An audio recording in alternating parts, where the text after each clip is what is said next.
Now we have some more breaking news, which is the most direct proof of India's measured strike. The Indian army has hit back at the Pakistani army. There's a Pakistani post that has been blown to smithereens. This is a Pakistani post opposite Rajouri sector that has been completely destroyed. Now, what you're seeing right now are the visuals of that particular strike as well. You see smoke billowing out from multiple locations, and that's the direct evidence that we have right now that we're showing you on our screens of India's response. The leftmost yes. post is the one where you have had the direct. Absolutely. So there's smoke billowing out from 3 different areas along that green cover. It's the leftmost area right here, where, of course, the attack seems to be quite fresh. These are deferred visuals, of course, that we're running, and that's where a Pakistani post has been completely destroyed. That's the point of impact. In fact, that's the precise moment of impact.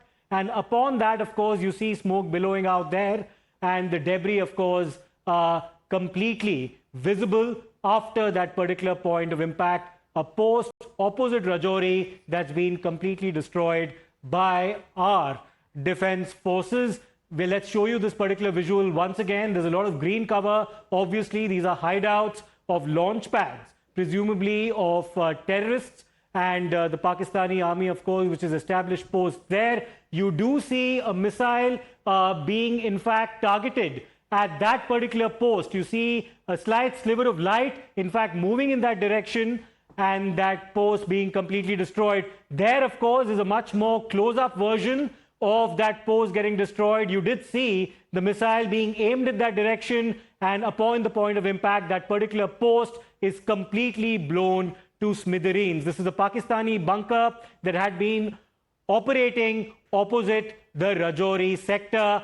It's been completely destroyed. These are 2 visuals. One, of course, a slightly distant take of what's actually happened. And then, of course, we've zoomed in on that particular Pakistani post, which has been completely destroyed by the Indian forces. The most direct evidence, you see the date line as well, which is the 9th of May. So this happened earlier today at 7:42 a.m. We're running deferred visuals of this, of course, at 7:42 a.m. this morning. At that precise moment, a Pakistani post in the Rajouri sector has been completely blown to smithereens by the Indian armed forces.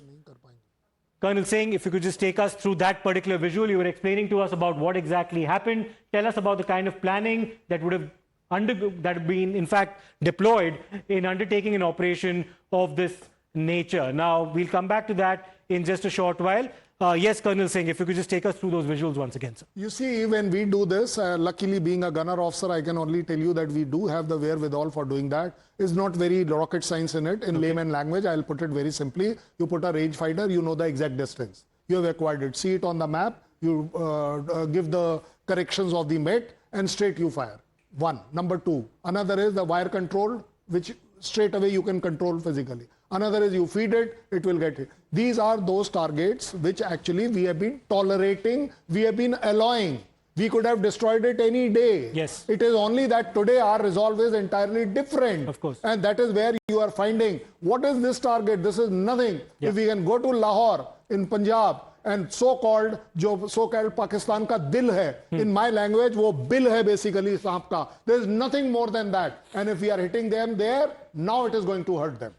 Well, let's hope it does. In fact, I'm also being joined right now by my colleague Yavar for more on this. Yavar, take us through the circumstances in which we actually see this particular Pakistani post getting destroyed in the Rajouri sector. This happened earlier this morning at approximately 7:42 a.m. Tell us about what happened. Well, exactly, if we talk about the various actions that have been initiated by the Indian Army after the Pakistan aggression, in which they tried to target the vital installation in the Jammu and Kashmir, we have been witnessing that number of actions were taken. Now, in a fresh visual, this is today's visual, in fact, we have accessed. In fact, you can see that over 4 posts of the Pakistan have been targeted in the Pir Panjal range. We have been given the understanding that similar kind of operations were taken up by the army after the Pakistan resorted to the unprovoked ceasefire violation, trying to target the civilian population, be it in the Odi, in the Kupwara, so in the Rajouri, Poonch or elsewhere. So this is a, that sort of, action that has been initiated by the army, that we will hit you and we will hit you hard. And this was a message that has been thrown by the Prime Minister, by the Home Minister and the Defence Minister also, that don't try to escalate the situation. And after after the things that have been put in place, be it the massive ceasefire violation, killing of a civilian, massive casualty inflicted in the Poonch. This was an action that we have been witnessing in the morning, that how these posts have been destroyed, and similar kind of action have also been initiated in the line of control in the Kupwara, so as in the OD sectors as well. So this is a clear to cut message that has came in from the Indian Army, that every action will have an expressions and will have opposite directions to it. So this is what these visuals are clearly reflecting up to that. Back to you. Yeah, well, thanks very much for joining us at the moment. We are, of course, getting our viewers the latest ground situation as far as India's strike back is concerned. Yawar and my other colleagues have been getting us, constant updates of this developing situation. Remember, this is an evolving situation, viewers, and that is why believe only genuine information, believe that which is given by official sources. We are also trying to get more and more genuine information for you. Do not panic is what all our guests and all of us at Times Network have been advising. Yes, be alert, be aware, but make sure that you do not panic in this kind of a situation. I have my guests on the broadcast who are continuing to be with us. Colonel Singh, let me understand from you, the visuals that we are showing to our viewers obviously reflect the reality of Pakistan. And also the reality of Indian expertise, Indian armed forces, and how they've been giving a befitting response. But as far as the next course of action is concerned, without, talking about operational intelligence and all of that taken into consideration, how do you think that this will move forward? The fact that Pakistan has been escalating it, do you think it might get de-escalated in the next few days? De-escalation we will discuss in 10 seconds later. But tell me one thing, why should not there be panic? This channel is being watched in Pakistan. It is meant for them to be panicked. It is also watched by Indian viewers. No. So you are right now. So the there's Indians no use don't of spreading panic. This is meant Surely for be Pakistan alert. to be panicked. We don't have to panic. Yes. You can have a cup of tea and enjoy it. This is what we are panic, doing. Colonel Singh, our armed forces are spreading in Pakistan. Absolutely. This is what I am trying to tell you in our country. Please have a cup of tea and enjoy it. See this, how Pakistan is panicking. But coming to the point whether de-escalation, escalation, you tell me one thing. ये सारा de-escalation का ठेका मेरे पास है. मतलब why should I only de-escalate?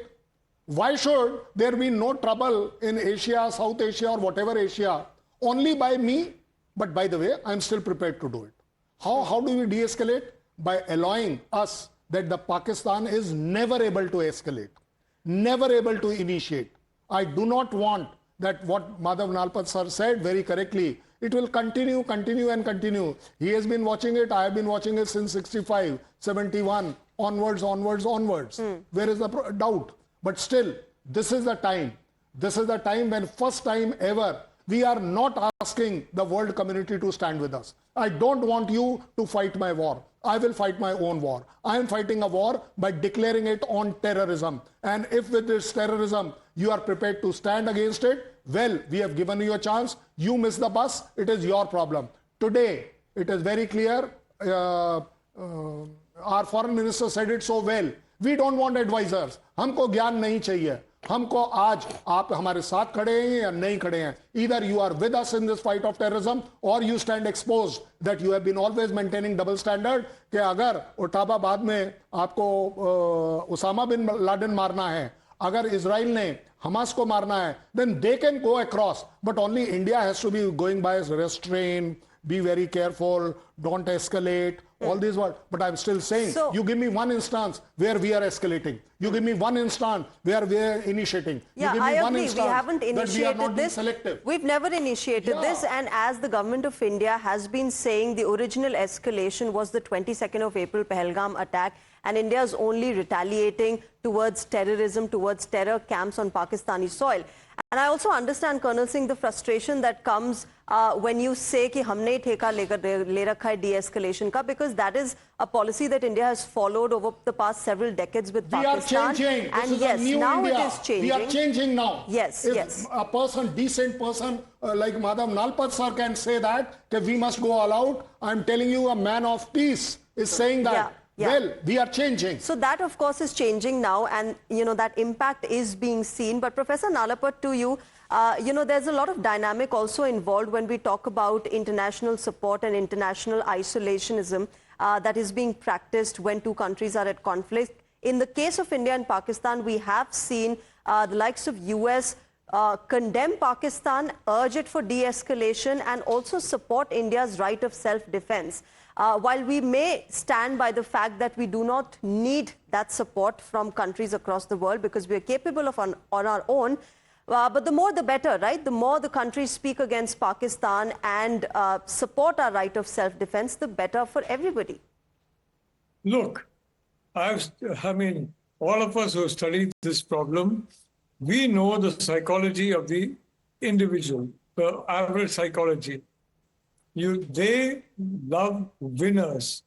You have a bully, and the bully wins over somebody else who's a coward. They go with the bully.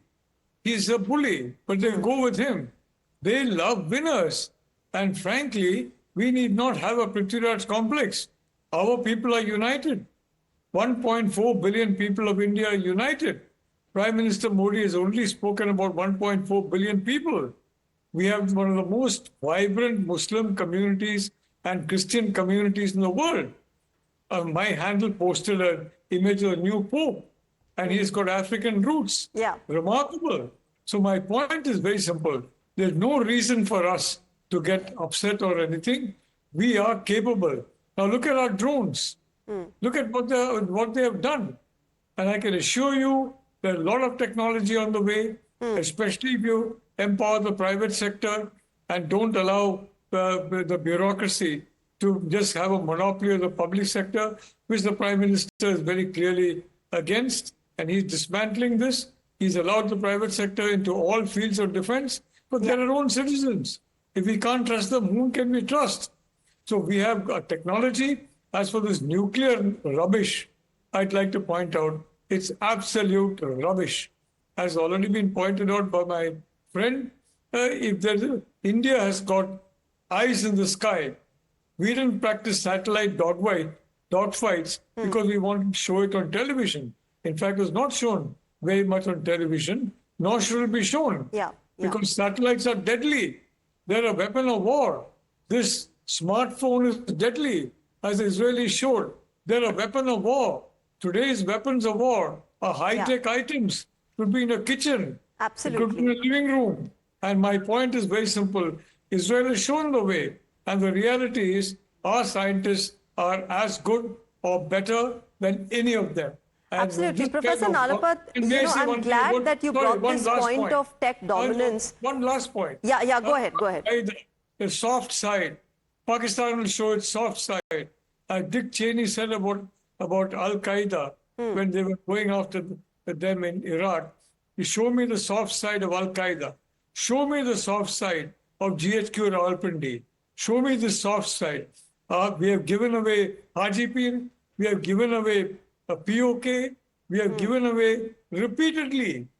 And yet, what have we got? The soft side or a harder side? You give away, you're soft, the other chap becomes hard. You become hard, he becomes soft. And let me tell you, I don't believe Pakistan as an economy will last.